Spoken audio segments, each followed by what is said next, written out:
Assalamualaikum warahmatullahi wabarakatuh.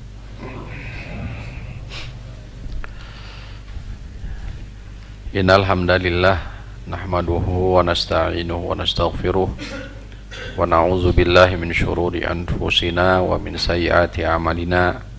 May yahdihillahu fala mudhillalah wa may yudlilhu fala hadiyalah. Asyhadu an la ilaha illallah wahdahu la syarikalah wa asyhadu anna Muhammadan abduhu wa rasuluh wa safiyuhu wa khaliluh.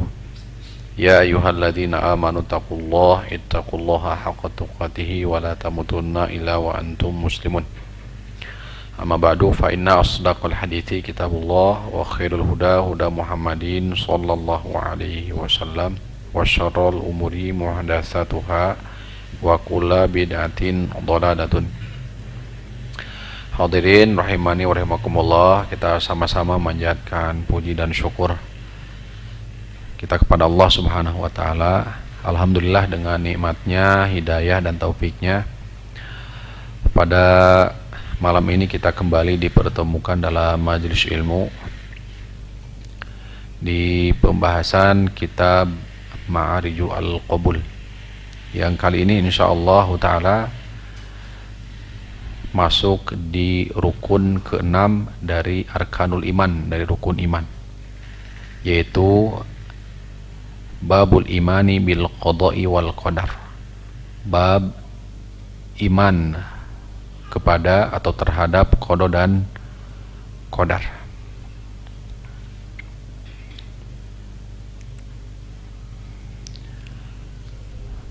Salawat dan salam senantiasa dilimpahkan dan dicurahkan kepada Nabi kita tercinta, Nabi Muhammad sallallahu alaihi wasallam. Hadirin rahimani wa rahimakumullah, mu'alif rahimahullah ta'ala membawakan manzumah di Sulamul Usul sebagai asal dari kitab Ma'ariju Al-Qabul. Kata beliau, wassadisu al-imanu bil aqdari. Kata beliau, wassadisu, dan yang keenam, al-imanu bil aqdari, iman kepada takdir-takdir. Fa'ayqinan biha wala tumari. Imanilah atau yakinlah, wala tumari,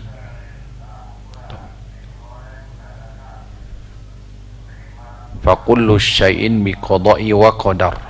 Segala sesuatu telah ditetapkan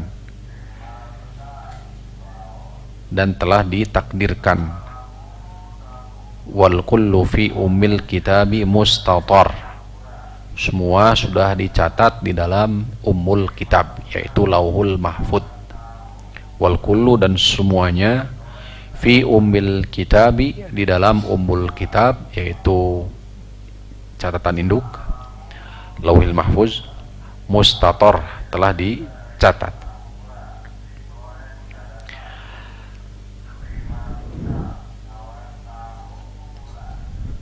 Kata beliau rahimahullah ta'ala, selanjutnya beliau mensyarah, wassadisu min arkanil iman,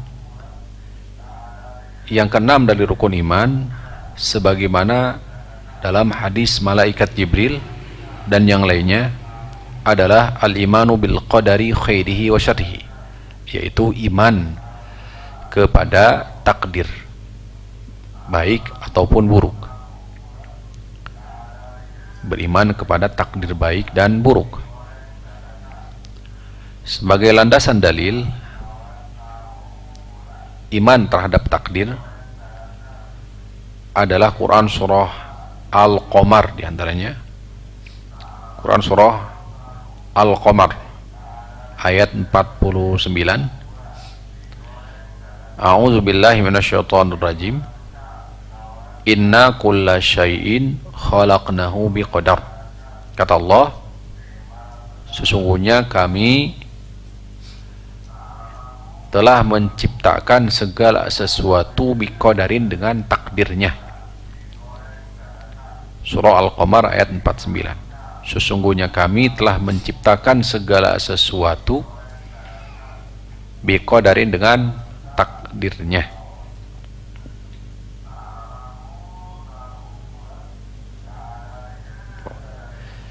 Demikian pula dalam Quran surah Al-Ahzab Allah berfirman, wa kana amrullahi qadaran maqdura, dan sungguh amrullah, perkara Allah, ketetapan Allah, qadaran, takdir maqdura, yang sudah ditetapkan.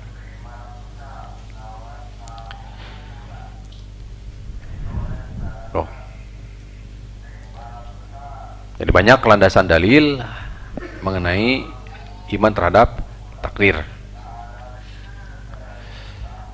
Di surah At-Taghabun Allah Subhanahu wa taala berfirman, di surah apa? At-Taghabun ayat 11. Ma asaba min musibatin illa biiznillah. Musibah apapun yang menimpa, atau tidak ada satupun musibah illa biiznillah, kecuali atas izin Allah. Wa may yu'min billah, barang siapa beriman dia kepada Allah, yahdi qalbah, maka pasti akan dituntun, hatinya akan dituntun, diberikan petunjuk kepada hatinya. At-Taghabun ayat 11. Demikian pula di surah Al-Baqarah banyak ya. Wa basyiris sabirin alladzina idza asabathum musibah qalu inna lillahi wa inna ilaihi raji'un. Ulaika 'alaihim shalawatu min rabbihim wa rahmah wa ulaika humul muhtadun. Tuh. Banyak ya. Hadirin rahimanillah, berkaitan dengan landasan dalil iman terhadap takdir di dalam ayat. Landasan kedua adalah al-hadis. Landasan kedua iman terhadap takdir adalah hadis Nabi SAW. Pertama,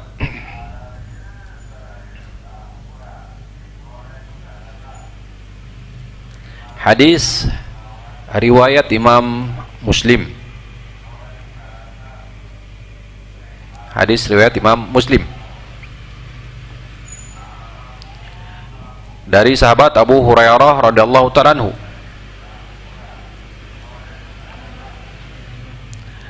Qala, beliau menuturkan, jaa al-musyrikun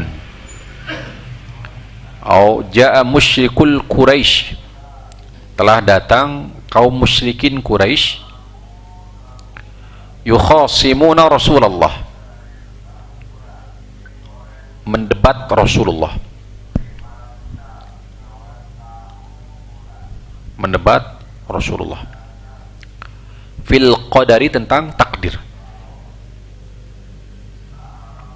tentang takdir.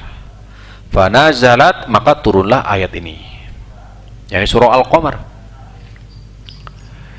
lebih tepatnya dari ayat ke-48, 48, 49. Allah berfirman, yauma yushabuna finnari,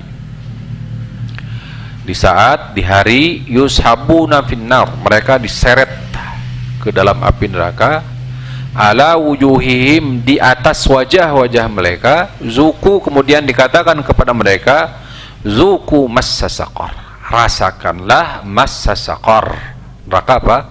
Saqar. Tuh. Kemudian ayat 49, inna kulla syai'in khalaqnahu biqadar, sesungguhnya kami telah menciptakan segala sesuatu itu dengan takdirnya.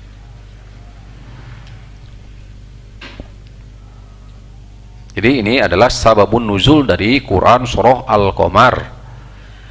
Kata Abu Hurairah, ayat ini berkenaan kedatangan kaum musyrikin mendebat siapa?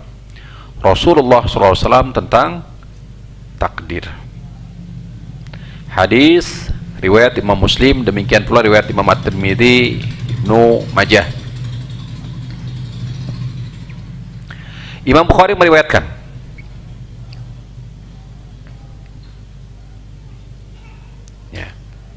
dari sahabat Abu Hurairah, dan beliau ya, simpan di bab firman Allah Ta'ala surah Al-Ahzab ayat 38, wa kana amrullahi qadram maqdura, sebagaimana tadi telah dibacakan.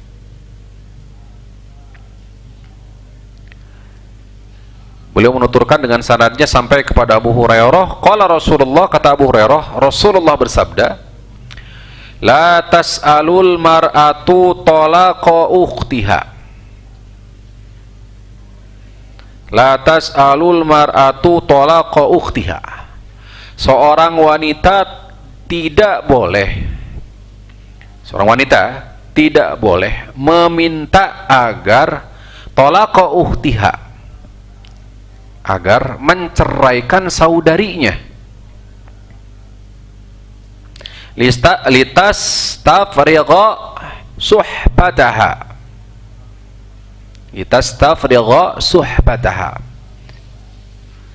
maksudnya supaya turun ranjang, bisa dipahami ya? Walitun kiha, agar ditikahi, fa inna laha maqudira laha, karena sesungguhnya untuknya takdir yang sudah ditetapkan. Sekali lagi, latas alul mar'atu, seorang wanita tidak boleh meminta agar ya, saudarinya diceraikan. Mau bisa dipahami? Ipar, berarti ke ipar. Oleh karena itu Rasulullah SAW mengatakan ipar itu adalah apa? Al-mautu, kematian. Tuh, alhambu al-maut. Ipar itu adalah kematian. Ini wanita ini adalah ipar, berarti kedudukannya. Janganlah seorang wanita meminta agar saudarinya diceraikan. Ini nih, lihat dahsyatnya. Bahayanya apa? Bukan bahayanya ipar. Karena seperti itu. Jangan seorang wanita meminta agar saudarinya diceraikan. Agar apa? Listastafrigha suhbataha, agar catatannya kosong. Walitun kiha, supaya dia ditikahi. Oleh siapa? Saudara iparnya, laki-laki tadi. Makanya kan sekali lagi apa? Ipar itu alhammu al-maut, kata Rasulullah SAW. Gambaran seperti ini. Agar dia ditikahi. Fa inna laha maqudira, karena sesungguhnya ketahui, laha maqudira, untuk dia, yakni untuk wanita yang minta agar saudarinya itu diceraikan, maqudira, takdirnya sudah ditetapkan oleh Allah. Bisa dipahami? Bisa jadi ya benar sesuai dengan apa yang dia harapkan dan dia inginkan, yakni ditikahkan. Setelah diceraikan saudarinya kemudian apa? Atau bisa jadi takdir Allah berbicara lain, tidak sesuai dengan apa yang diharapkan. Mau bisa dipahami? Nah, tapi di sini ada catatan sekali lagi, sebagaimana sabda Rasulullah SAW bahwa alhammu maut. Wah, ipar itu adalah apa? Kematian. Hati-hati makanya. Tuh. Hadis sahih riwayat Imam Al-Bukhari. Wa kana amrullahi qadram maqdura, sesungguhnya perintah Allah, sesungguhnya perkara Allah, ketetapan Allah, qadran, merupakan takdir makdur yang sudah ditetapkan di Lauhil Mahfuz. Berapa tahun? Berapa tahun? 50.000 tahun sebelum menciptakan langit dan bumi. Sudah. Makanya nggak boleh kita ada penyakit hati, hasad, dengki. Kenapa? Kenapa?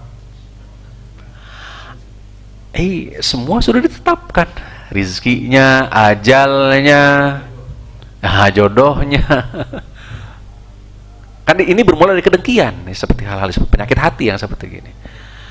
Nah, seperti itu. Baik, kita lanjutkan.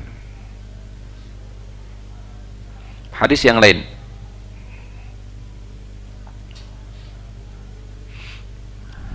Hadis Abu Uthman dari Usamah, yakni Usamah bin Zaid.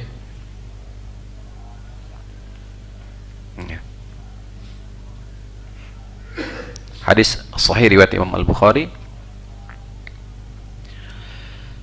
Kuntu inda Nabi SAW, aku bersama Nabi SAW. Idza ja'ahu rasulu ihda banatihi, tiba-tiba datang seorang utusan, ihda banatihi, dari salah satu putrinya. Wa indahu Sa'dun wa Ubay bin Ka'b. Di situ ada bersama Rasul ada Sa'ad, ada Ubay bin Ka'ab, ada Mu'adz bin Jabal. Anna ibnaha yajudu binafsihi, jadi hendak wafat, di saat wafat. Faba'atsa ilaiha, maka Rasulullah SAW mengutus. Lillahi ma akhadha wa lillahi ma a'ta. Jadi di saat Rasulullah SAW ditinggal wafat oleh siapa? Salah satu dari anaknya. Disampaikan kepada Nabi SAW, maka Nabi SAW mengutus. Ya, seorang utusan. Lillahi, hanya milik Allah, ma akhadha, apa yang hendak diambil. Walillah, dan hanya milik Allah lah, ma a'ta, apa yang hendak diberikan. Mau ditarik, mau diambil atau dikasih, hakikatnya itu adalah apa? Milik siapa? Allah. Titipan. Ini anak loh. Karunia pemberian itu. Anak itu adalah apa? Hibbatun minallah, pemberian dari siapa? Allah. Sama persis dengan semua nikmat pada umumnya. Wa ma bikum min ni'matin fa minallah. Nikmat apapun yang kalian miliki sejatinya adalah milik siapa? Allah. Maka kata Rasulullah SAW begini, Masya Allah, lillahi ma akhadha, hanya milik Allah, hak Allah untuk mengambil, dan Allah untuk apa? Memberi. Kullun bi ajalin, semuanya sudah ada ajalnya. Fal tasbir wal tahtasib, dua hal yang harus, ini wasiat Rasul. Pertama, bersabarlah, wal tahtasib, dan berharaplah. Dua. Fal tasbir, hendaklah bersabar, wal tahtasib, dan berharap rahmat, pahala.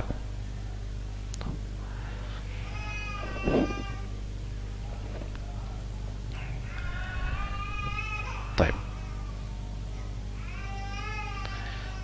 Kemudian di riwayat yang lain, hadis Abu Hurairah dari Nabi SAW, riwayat Imam Bukhari juga, demikian pula Imam Muslim. Qala la ya'ti ibna adama an-nadaru, tidaklah datang kepada ibnu Adam berupa nazar. Apabila ibnu Adam bernadar, berjanji, bisai dengan sesuatu, lam yakun qaddartuhu walakin yulkihi al-qadaru, bukan sesuatu yang telah aku tetapkan, tapi yulkihi al-qadaru. Tuh. Kemudian wa qad qaddartuhu lahu ustukhriju bihi minal bakhil. Sesungguhnya hukum nazar yang pertama itu, istibdaan istilahnya, adalah tidak keluar nazar tersebut kecuali dari orang yang bakhil. Ya, Allah ta'ala alam. Di hadis yang lain, la ya'ti ibnu Adam an-nadaru, nazar, tidaklah seseorang bernadar dengan sesuatu, lam yakun qad qudira lahu, dengan sesuatu yang tidak ditakdirkan.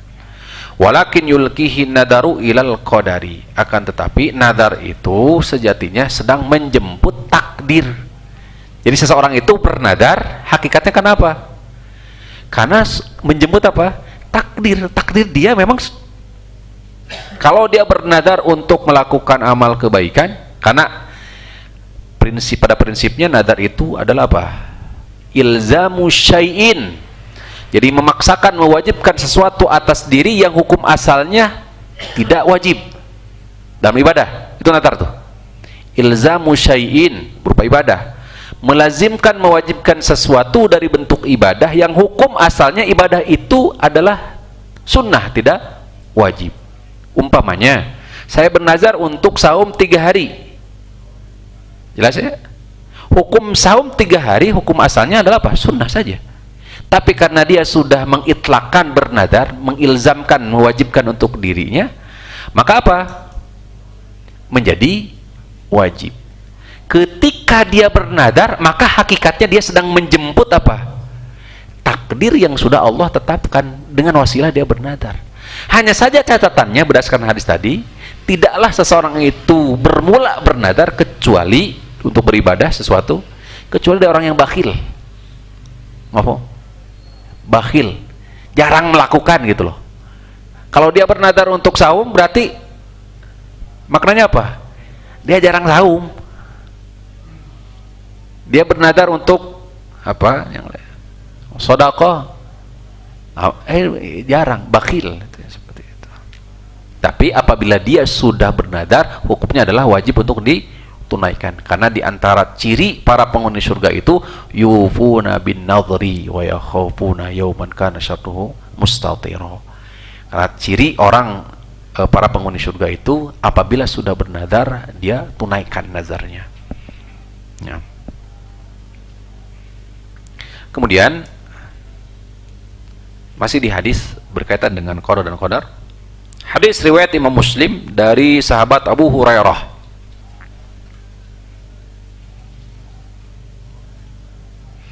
Al-mu'minul qawiyyu khairun wa ahabbu ila Allah minal mu'minil dhaifi. Mukmin yang kuat lebih dicintai dan lebih baik dan lebih dicintai ilallahi di hadapan Allah minal mu'minid dhaif dari mukmin yang lemah. Sekali lagi, mukmin yang kuat lebih baik dan lebih dicintai oleh Allah daripada mukmin yang lemah. Wa fi kullin khairun, keduanya walaupun keduanya baik. Karena mukmin kan, keduanya tetap baik. Tapi mukmin apa? Mukmin yang kuat lebih baik dan lebih dicintai oleh Allah. Satu yang harus betul-betul dipahami dari hadis ini. Al-qawi, kuat di sini adalah kalimat kata sifat dari mukmin. Menunjukkan bahwa kuat di situ bukan kuat apapun kecuali kekuatan iman. Kalau saya, karena kan al-mu'minul qawi dan al-mu'minul dhaif, mukmin yang kuat, mukmin yang lemah. Maksudnya apa? Berarti kuat dan lemah ini adalah sifat, kata sifat. Kata sifat dari apa? Dari iman. Menunjukkan bahwa maknanya adalah mukmin, seorang mukmin yang kuat imannya itu lebih baik dan lebih dicintai oleh Allah dari mukmin yang lemah. Jadi jangan dulu ditafsirkan, ditakwil, mohon maaf, karena khawatir nanti fasid jadi rusak, ujungnya jadi takwil. Tuh, hati-hati, karena sebagaimana dipaparkan oleh Ibnu Abdul Aziz dalam kitab Aqidah Thahawiyah, sebab mula banyak penyimpangan itu disebabkan karena takwil rusak, fasad rusak.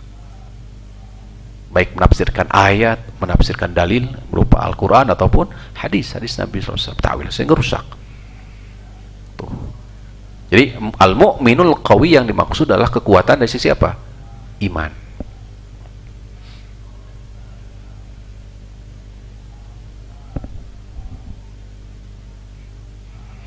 Ihris ala ma yanfa'uka wasta'in billahi wa la ta'jaz. Kata Rasulullah, ihris, jagalah, bersemangatlah atas sesuatu yang bermanfaat untukmu. Bersemangatlah atas sesuatu yang mendatangkan manfaat untukmu. Wasta'in billahi wa la ta'jaz, mintalah pertolongan kepada Allah, jangan lemah.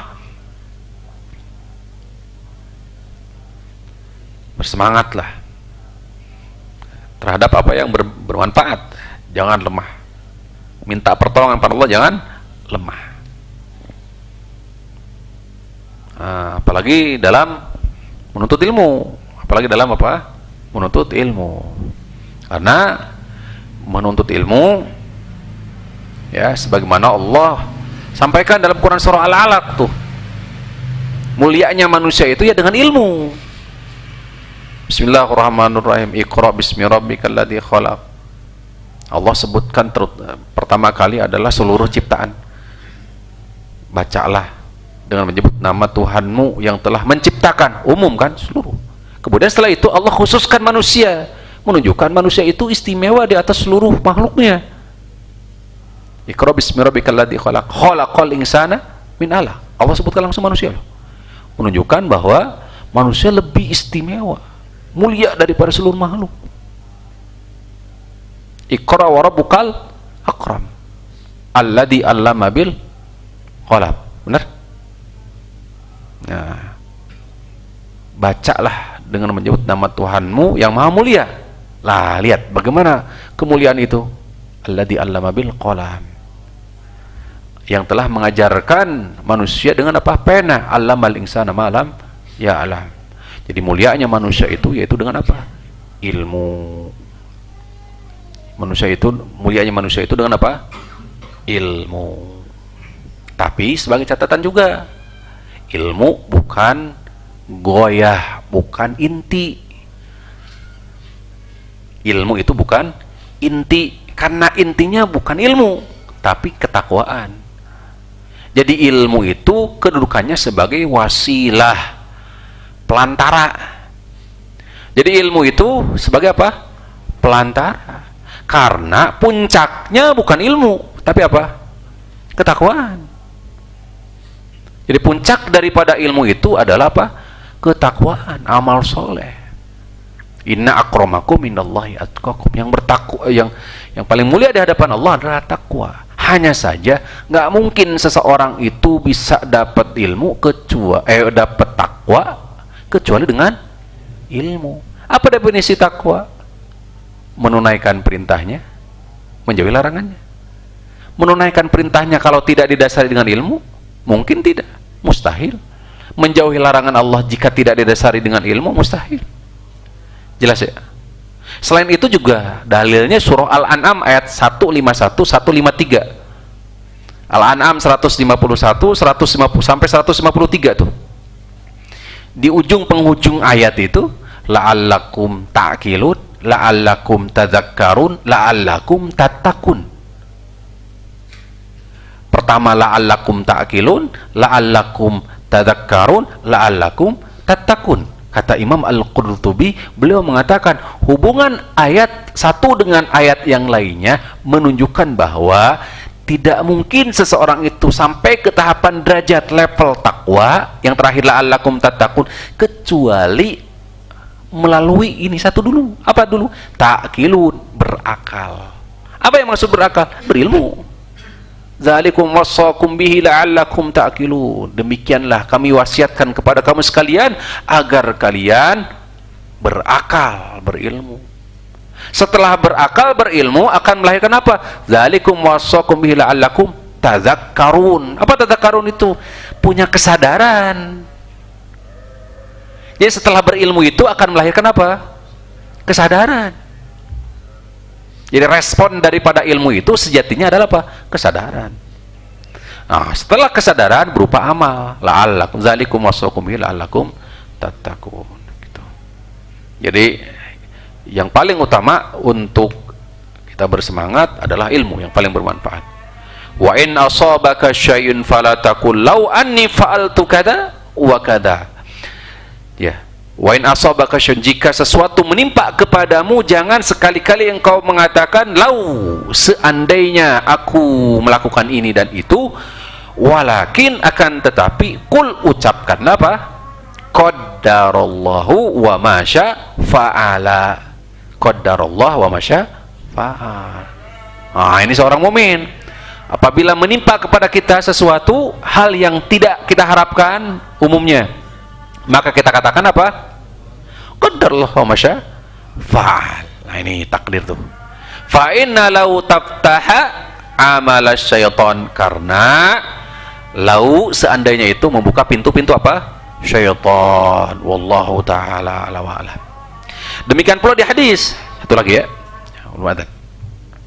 Hadis Ibnu Abbas riwayat Imam At-Tirmidzi. Hadis yang panjang. Wa alam anna ma asabaka lam yakun liyukhtiaka. Ini di Arba'in Nawawi ya. Wa alam anna ma asabaka lam yakun liyukhtiaka. Ketahuilah, apapun yang menimpamu itu tidak akan meleset. Jadi apa yang menimpa kepada kita tidak akan apa? Meleset, pasti ke kita. Sebaliknya, wa ma akhta'aka lam yakun liyusibaka. Dan apa yang meleset, yang tidak menimpamu, lam yakun liyusibaka, tidak akan pernah apa? Menimpamu. Rufi'atil aqlam wa jaffatis suhuf.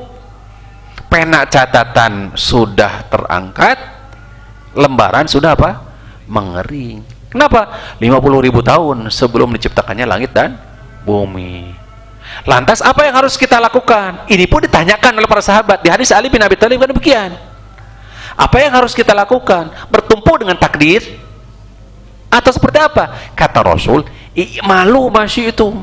Antum beramal. Silakan kalian beramal semaksimal mungkin. Kullun muyassarun lima khuliqalahu. Semua akan dimudahkan sesuai dengan catatan amal. Maka di hadis itu, fa in kana min ahli sa'adah, apabila dia penghuni surga, orang yang tanda bahagia, akan dimudahkan untuk melakukan amalan-amalan apa? Surga. Apabila sebaliknya justru ahli syaqawa, celaka dia, maka dia akan dimudahkan dalam rangka melakukan amalan-amalan apa? Neraka atau celaka. Kata Rasulullah SAW, ya malu masyitum, silakan lakukan amalan kalian. Jadi tidak boleh bertumpu dengan takdir. Nanti masuk ke apa? Firqah-firqah sesat yang seperti itu, bertumpu kepada takdir, ya. Jabariyah, nanti ada juga Qadariyah, terutama dalam bab takdir ada dua firqah sesat ya. Satu apa? Qadariyah, yang kedua apa? Jabariyah. Nanti bismillah taala nanti kita akan bersambung dan pembicaraan kita seputar tingkatan iman terhadap takdir. Bismillah. Wassallallahu ala nabiyina Muhammadin wa ala alihi washabihi wasallam. Alhamdulillah wassalatu wassalamu ala Rasulillah wa ala alihi wa sahbihi wa man wallah wa la hawla wa la quwwata illa billah, amma ba'd. Hadirin rahimani wa rahimakumullah, kita masuk di maratibu al-iman bil qadari, kandungan sekaligus tingkatan iman kepada takdir. Kandungan dan tingkatan iman kepada takdir, istilahnya adalah maratibul qadar. Kandungan dan tingkatan iman kepada takdir, istilahnya adalah maratibu al-qadar.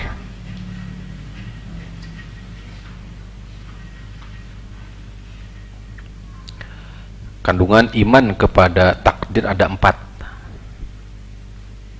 Jadi pertemuan ini kita simpulkan secara umum, global. Kandungan serta tingkatan iman kepada takdir itu ada 4.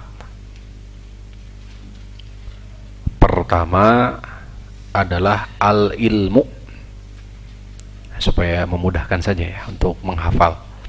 Pertama adalah al-ilmu.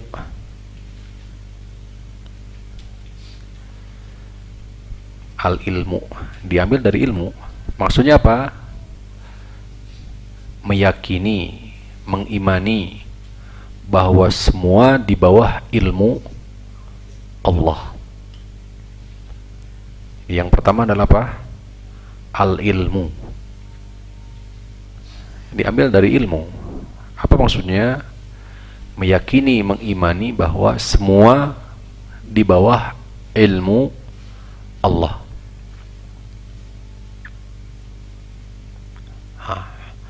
Yang kedua, al-kitabah. Yang kedua adalah al-kitabah. Al-kitabah diambil dari kataba, maksudnya adalah catatan. Apa maksudnya? Mengimani, meyakini bahwa semua telah dicatat oleh Allah. Meyakini, mengimani bahwa semua telah dicatat oleh Allah. Kalau yang pertama tadi telah apa? Di bawah ilmu Allah, yang diketahui oleh Allah semua. Kalau yang kedua sudah dicatat oleh Allah. Yang ketiga, al-masyiah. Yang keempat adalah, yang ketiga adalah al-masyiah, dari masya Allah, ya, dari masya Allah, ya, sya'a, artinya kehendak. Artinya apa? Kehendak. Apa maksudnya? Ya. Al-masyiah artinya kehendak. Maksudnya adalah meyakini, mengimani bahwa semua di bawah kehendak Allah. Meyakini, mengimani bahwa semua berada di bawah kehendak Allah. Yang keempat, sekaligus yang terakhir, adalah al-khalqu. Al-khalqu, asal katanya dari kholaqo. Apa kholaqo? Penciptaan. Apa maksudnya? Meyakini, mengimani bahwa semua sudah diciptakan oleh siapa? Allah.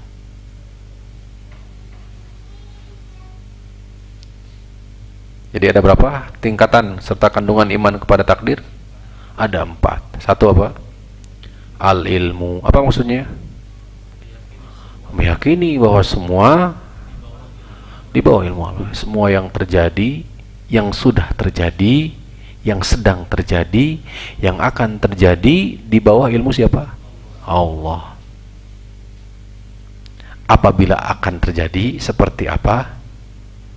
Akibatnya seperti apa? Itu semua di bawah ilmu siapa? Allah. Kemudian yang kedua apa? Al-kitabah, yaitu apa?